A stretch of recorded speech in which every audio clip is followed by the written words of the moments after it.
Hello everyone, I'm John and we are reading The Artist's Way for Parents. And where we left off, we were with Marcia and she was talking about how the family doesn't play games anymore. Visiting Marcia's warm and busy home, I watch her navigate the huge amounts of energy coming from her boys and their friends while still staying amazingly focused on talking to me. Everyone come over to the table, she calls out. I'm ordering pizza and we're going to play a game while we wait for it to arrive. There is some grumbling, but after a few moments, the boys are assembled at the table, throwing out ideas for pizza toppings and settling roughly in their chairs. Okay, Marcia calls out. I heard you. I have your orders. Now, tell me, do any of you have a clue how to place categories? Her sons do, but none of their friends do. Good, Marcia says.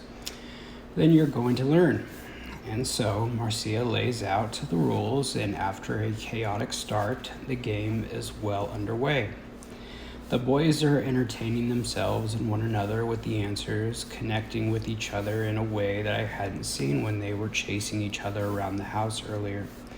When the pizza comes, they devour it, but the game doesn't stop. See? Marcia says to them.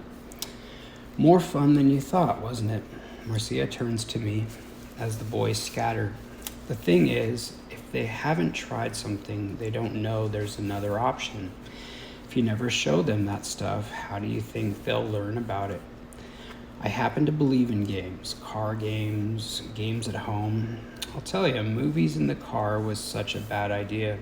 I try to set an example of creativity. That's the biggest thing. You want them to read, play games with or without them. Marcia has the right idea, I think, and I tell her this. Her sons are living proof. They are athletes, but they have also both acted in community and school plays. They are learning instruments. They are young boys and they are moving at the dizzying pace of young boys. But they are being exposed in large and small ways to creative opportunity and to the creativity of the generations that preceded them. If it is possible to travel to see relatives or to see places where ancestors grew up, it is worth doing. If it is prohibitive to do this, tell stories to your children. Tell them stories of things you remember about growing up. Ask them to tell you a story of their own. If your ancestors are German, go to German restaurant. Learn to count to 10 in German. Open a door, any door, to the rich history of your past, and your child will be enriched. Sometimes we are able to give roots to our children's dream, but must look to another family member to help provide the wings. When we are able to share our children's development with other members of our family, we are given a rare and precious gift indeed. Sarah, a young mom to 3-year-old Eva, was never interested in the theater. As a child, her parents valued exposure to as much creativity as possible, taking their children to local productions at the children's theater and area schools. Although Sarah was not tempted to join in the action on stage, she did enjoy spectating. And as much as she might not see herself participating in an activity of the sort, she was entertained. Sarah's younger brother, Toby, however, was an entirely different story. Only 3 years old when he sat through his first musical, he was immediately entranced by its spectacle. Now a professional theater director, Toby still speaks of his early theatrical memories with the awe of a child. I guess it was at the elementary school, the first show I saw, Toby remembers. But for all I knew, it was as mind-blowing as seeing a musical on Broadway for the first time. I couldn't believe my eyes. It felt like real magic to me. In my work, I try to recreate that feeling for my audience. I always wonder if my former self is sitting in the audience of my shows. I assume he is, because Sarah and Toby were raised with the value that creativity in all forms is worth being exposed to. Sarah is committed to giving the same gift to Eva. I don't really understand the theater, but Eva seems to enjoy it a lot, Sarah says. It's not a passion of mine, but I'm happy for anything that excites her, really.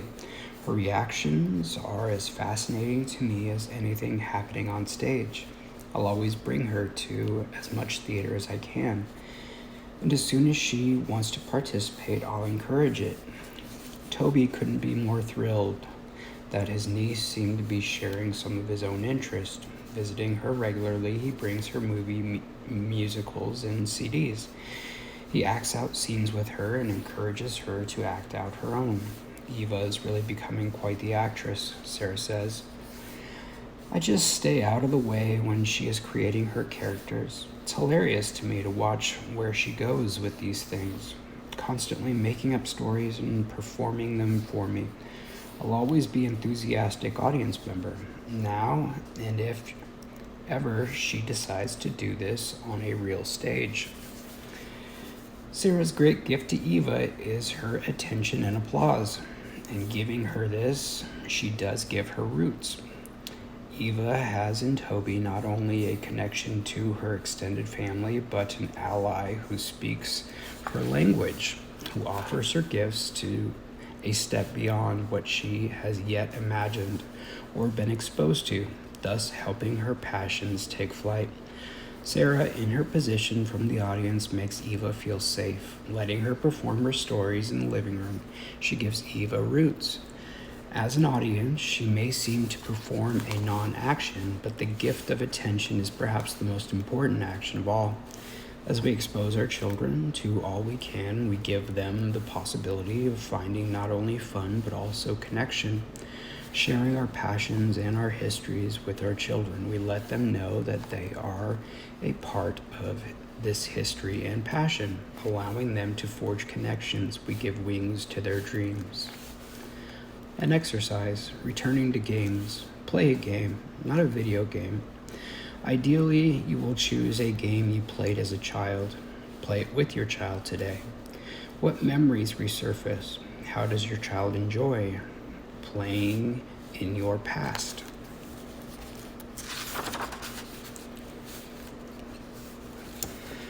Chapter 12, Cultivating Faith. Creativity requires faith, and faith requires that we relinquish control. We are so intricately woven into the fabric of our children's lives that it is easy to feel as though we must play God to our children. We need not. We can consciously bring positive people into their lives and our own, but our children already have and will always have their own unique connection to a higher power. We can forever draw comfort from this, learning to be of service so our children connect to a larger plan. Through practicing their creativity, our children draw closer to divinity. Each of us contains a divine spark, and that spark can grow into a steady flame, lit by an inner radiance. Our children's lives become lanterns, showing the way for themselves and others. Believing mirrors. Believing mirrors are people who see the best in us, who mirror us back to ourselves as larger and more expansive than we may feel. They see our potential and respond to our ideas with excitement and faith. We must seek these people out for ourselves, and we must seek these people out for our children. That means not only that we must be a believing mirror to our children, but also that we must surround them with other people who will nurture their creativity. Not people who try to overly domesticate it, quote unquote, for their own good. Certain of our friendships will inspire our own artistic imagination, while others will deaden it. The same is true of the people we expose our developing children to. This is not to say that we can control every influence in our lives or in our children's lives. Of course we cannot. Our children are bound to encounter a dud teacher or a mean coach, and it's not a bad thing for them to learn how to deal with people like that. The reality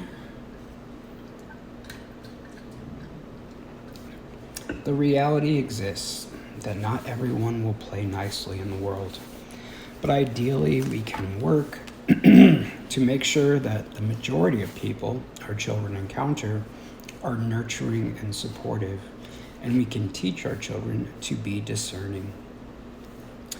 There is a connection between self-nurturing and self-respect. As we nurture and respect our own inner artist, we understand how to nurture and respect our children's inner artist.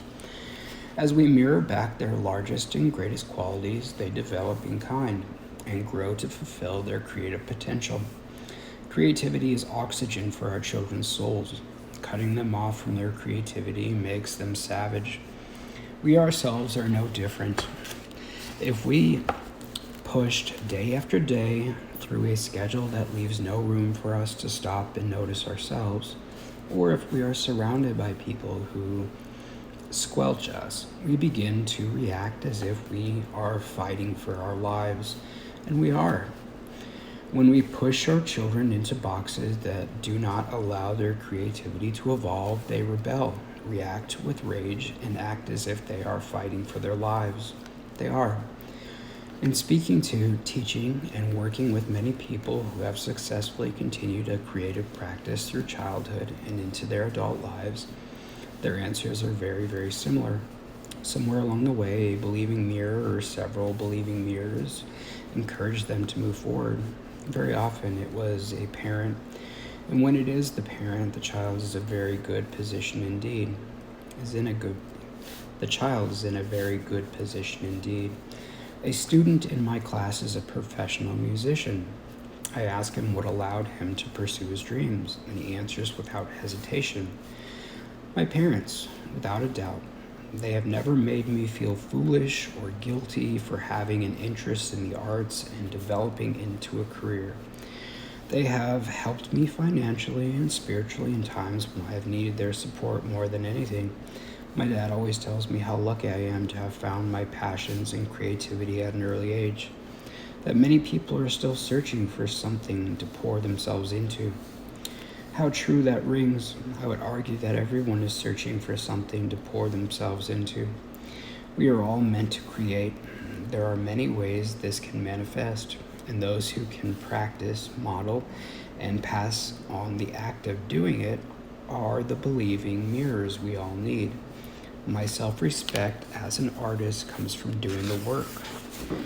Our children's self-respect comes from taking creative actions, doing creative work, consciously championing this.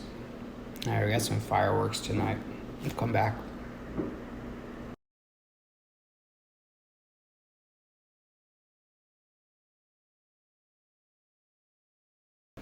All right, we're back after the fireworks. Hopefully they're all done. Your unique perspective matters. I want to hear what you see and think. Small actions can make a big impact. Peter, an actor, describes his mother's attendance at every single performance he did during elementary school. I knew she was there to support me, he says. She never missed a show. Having her in the audience told me that she was happy I was doing this. Knowing she was happy about it, I was allowed to figure out that I was in fact an actor. I was allowed to admit that acting made me happy too. Being a believing mirror can manifest in other ways as well. When we throw our children onto their own resources creatively, we teach them to look inside themselves. By doing this, we acknowledge that there is indeed something inside themselves that is worth looking for. My stepmom had the most direct impact on my creativity. She would restrict our use of lazy forms of entertainment, says Michelle. We were forced to think of creative ways to entertain ourselves because we weren't allowed to watch TV during the day and would rather not do the dishes on a Saturday afternoon. We found other things to do. My introverted brother and I would play imaginary friends, while my other brothers played football on the grass island at the end of our street. I didn't have dolls, so I would make paper people out of printer paper. I would spend hours drawing their clothing, little telephones, makeup, and grocery baskets. Creativity lies in the specific and the well-imagined. It is no coincidence that when people speak of their childhood memories of developing creatively, they speak of specific experiences and events. To be an artist is to recognize and appreciate the particular. My passion for comedy comes from my grandfather. Michelle continues. When I was really little, he would sit in front of me and make faces. I remember taking the train to visit him when I was a bit older, and I saw him coming towards me, doing his old man routine. He was there in the distance, limping towards the train, one eye half closed. When I would do characters for him, at first imitating him and then inventing people of my own, he was my biggest champion. He acted like every face I made was hilarious. He laughed at all of my jokes. His belief that I was funny is what made me believe I was funny. Today, Michelle is an improv comedian. Her most popular character? The limping old man. To kill creative dreams because they are irresponsible is to be irresponsible ourselves. The Creator made us all creative.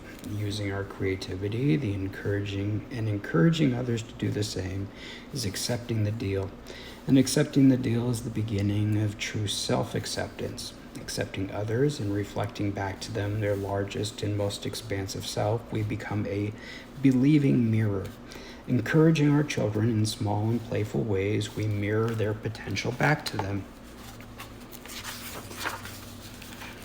An exercise, believing mirrors. Take a moment to reflect on your own believing mirrors. A believing mirror in my life has been, who?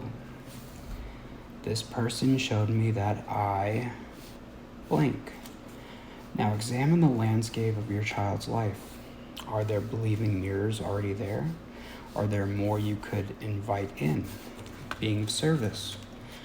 Jenna Schwartz was the neighborhood babysitter on a small street in suburban Minneapolis. She had 4 children of her own and not a lot of money, so she opened her home and offered her services. She would take in practically the whole neighborhood. Her motto was, "There's always room for one more." Dealing with children, often numbering in the double digits, her rule was get messy, but clean up. Kids knew that going to Jenna's meant playing crazy games and making lots of mess. Some of the more straight-laced parents on the block questioned Jenna's methods, but they knew their kids loved it. For her part, Jenna loved her time with the neighborhood children. The more the merrier, she caroled. She loved introducing kids to one another, especially when new families would move into the neighborhood. There's no faster way to meet the neighbors than to come to my house, she'd proudly say. She felt a deep satisfaction as she watched friendships grow among the children, and she said her most satisfying moments were when she was able to make them laugh or help them understand their math homework a little better. It made me feel so happy, she related, like I was making someone's day a little bit better. And that made my day a lot better. Jen was describing the deep satisfaction that comes from being of service. My friend Maud says she believes that teachers and nurses definitely go to heaven.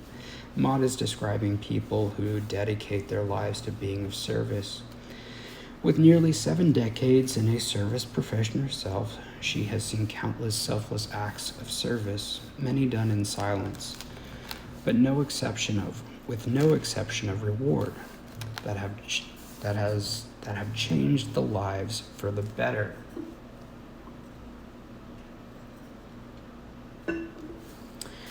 We can and should be inspired by people whose acts of service enrich our lives. When we are lucky, teachers fill this role for our children. Sharon describes the influence of her son's drama teacher as life-changing. Tyler got Peter out of his shell. She says her eyes immediately filling with tears. He saw potential for my son to grow, and he wouldn't take no for an answer. He encouraged Peter to try acting, try speech, try comedy. I knew Peter was talented, but I didn't know what he was supposed to do about it. I didn't know how to convince him to perform outside of our living room. Tyler knew how, and I don't know how to thank him for it. We can look for those great mentors who will influence our children, and we can be of service to our children by encouraging their connection. We need not know how to teach them to dance, but we do need to work it into our schedule to get them to their dance lesson. A father in California tells me that, quote, all he did was drive his kids to their activities. Other than that, he says he can take no credit for the extremely creative people they became. Well, driving them daily to many lessons over many years was certainly a noble act. His literal and liberal support of money, time, and energy made it possible for his kids to develop as they did. One of his daughters speaks to me now of why she thinks she and her sisters all ended up making their living in the arts. I think our parents were determined to immerse us in communities and activities where we would be surrounded by creative people. Though my parents are appreciators of the arts, neither of them fully pursued those endeavors in their childhood. My parents' willingness to support me and my sisters through all of those experiences allowed us to be surrounded constantly by other creative people and peers our own age who were interested in the same things. Those sisters supported each other as well. Siblings can practice the act of generous service by passing down their knowledge to the next one. In the Cameron house, as soon as one of us learned something, we were eager to teach it to our siblings. This form of mentoring is its own reward, encouraging other people's creative endeavors. Our own creative endeavors are fueled, articulating our support for another's dream. Our own dreams are clarified. An exercise, helping another. Today, look for an opportunity where your child can help someone with something. This can be anyone and anything. It may be helping his siblings with his chores or helping an elderly neighbor in her garden. It may be helping brighten someone's day with a smile or a hug. Let your child know that he may choose his method of help. God is in charge. Creativity takes faith. Faith requires that we relinquish control. But we are the parent. Aren't we in charge? Well, not exactly. We make our best decisions, we listen, and we take action. But underneath all of this is the faith in something larger. The faith that something is guiding our every move, that our instincts are in fact reliable, that God is reliable. We are not used to thinking that God's will for us and our own inner dreams coincide. We often assume that God's will for us and our will for us are at opposite ends of the table. We believe the message of our culture, life is hard, be virtuous. In fact, the opposite is true. Life is beautiful, life is bountiful. We are never alone and our children are never alone. We cannot be everything to our children, yet we can trust that goodwill comes to them. The universe will always support positive, creative action. Our truest dreams for ourselves and our children are also God's will for us. When Domenica was a preteen, she attended public school in Chicago. I had moved her there to place her at a distance from the limelight. Her father was becoming more and more famous and more controversial. He made a movie called The Last Temptation of Christ. It caused a big enough uproar to reach all the way from New York to Chicago. Domenica's classmates began to tease her unmercifully. At first, I didn't take the situation seriously. After all, I reasoned they were too young to understand. But whether they were young or not, whether they were simply repeating their parents' prejudices, Domenica was the target of their cruelty. She would come home from school in tears. She felt like an outsider and an outcast, but wanted to defend her father's good name. Fortunately, she had an empathetic teacher, Jeff Thornton, who called me in and explained to me that Domenica was indeed being singled out and attacked.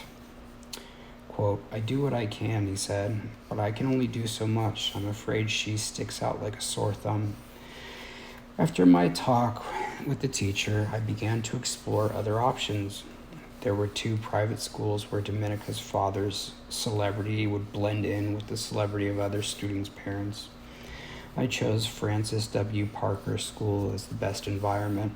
With the support, too, of her father, Dominica transferred to Parker, where her interest in the arts was rewarded with positive attention. She became involved with theater tech, learning to run lighting and sound. She caught the eye of an older boy named Tony, but I still considered her too young to date. 20 years later, Tony found Dominica again. He asked her to dinner, and a romance followed that led to a happy marriage. "Mom, he liked me when I had glasses and braces," Dominica exclaimed. Creativity, like human life itself, begins in darkness. The process is guided by something larger than we can understand, and we must allow it to guide us. Mystery is at the heart of creativity. That and surprise.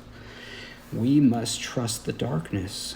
We must mull and allow our children time and space to mull instead of churning ahead like a little engine on a straight ahead path. The truth is that this is how to raise the best ideas and the children with the best ideas. Let them grow in the dark and mystery. Offer guidance, but allow them to take their own unique form. We are all born creative. We are all forever intended to create. Today, my beautiful granddaughter, Seraphina Rose, reminds me to be open to good, to invite mystery. Holding her tiny hand, I remember God is the great creator. An exercise. Prayer. Write a prayer. It can be short, long, casual, formal. It doesn't matter how you envision or address God or a higher power or a good orderly direction. Simply reach out as you would to a good friend. This is for you and you alone. Me personally, I'm speaking on behalf of John, I start my prayers to a God of my understanding, and that seems to help me.